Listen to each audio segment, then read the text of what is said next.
so many times in a season and probably in the playoffs too. Just how would you describe where your guys are at with these guys now, knowing you have to face them number of times coming up?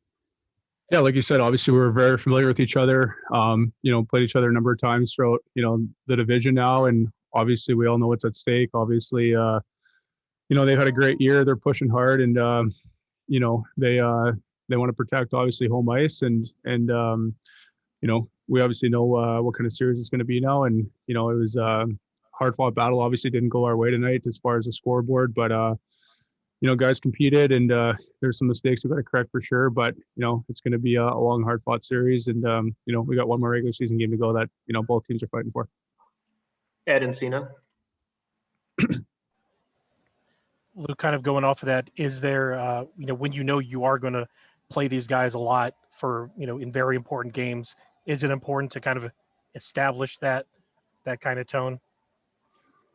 Yeah, I mean, it's funny. You go through a whole regular season, and all of a sudden, flip of a switch. You kind of get down to the last game or two, and then all of a sudden, playoff hockey and turns into a man's league. It happens year after year, and that's why you need everyone to stick together. And we saw it last year. We see it year after year. The teams that win, everyone sticks together, and everyone plays a physical brand of hockey. And it's funny how all of a sudden, like I said, a flip switches, and totally different game, and comes down to competing in one-on-one battles and obviously executing. But you got to show up and have will, and we'll all stick together. And like I said, it's going to be hard fought on both sides. Eric Erlinson. Hey, Luke, obviously a very unique situation here with playing these guys twice and then knowing you're going to face them in the playoffs later on, probably next weekend. But how much of that stuff, the tone setting and the message setting, whatever you want to call it, how much of that does carry over into a playoff series? Because sometimes you do meet teams late in the year and you try and set that tone. I mean, does that really carry over into a playoff series? In a situation like this, I think it will for sure. I mean, obviously, like you said, you play them the last two games of the regular season. That doesn't happen very often, and then you get the team right into the first round of playoffs. So this is obviously a unique situation, and on top of that, both teams are fighting for home ice. So yeah, no question it's going to carry over. Both are proud teams, and like I said, we got a bit of a rivalry obviously going on with them, and played each other a number of times, and they've had a really good year, and both teams are going to, like I said, it's a different brand of hockey in the playoffs, and we obviously want to compete, as hard as we can against one another, and for sure, I think it's going to carry over. Brian Burns. Luke, you guys seem to be building your game in the second period after your goal and had some good play there. Just how deflating was that Winberg goal? That was kind of a fluky goal against you, and how much did that just kind of, was it feeling like it's going to be one of those nights when something like that goes in?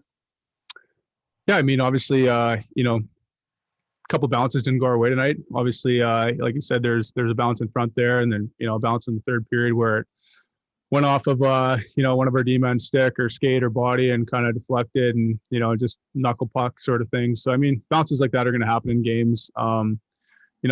Obviously it's it's not going to go your way for every game, every situation, every play, but forget about it, move on, correct the mistakes that we did have control over, and obviously we didn't execute on some other fronts. So you're going to get bad bounces at times, but there's some things that we can correct, and we get them again here obviously in a couple days, and then on to the playoffs. So it's going to be, like I said, hard fought, and it's going to come down to creating your own bounces. Ed and Cena.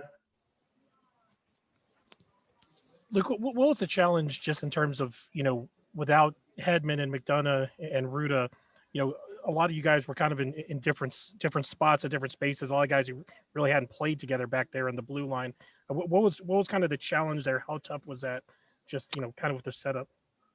Yeah, I mean, obviously you take the best defenseman in the world out of your lineup, and another unbelievable player for us who eats up huge minutes and is great defensively and huge on the PK. Obviously you're not going to replace those guys, but other guys had opportunities, and I think guys did a good job, honestly. I mean, Ben Thomas hasn't played a ton of NHL games. He competed. Freddie Clayson hasn't played in a few months. He competed real hard too. So like you said, guys are kind of thrown in different situations, and that's the way that things go sometimes. Injuries happen, and the main thing is obviously we want these guys back for the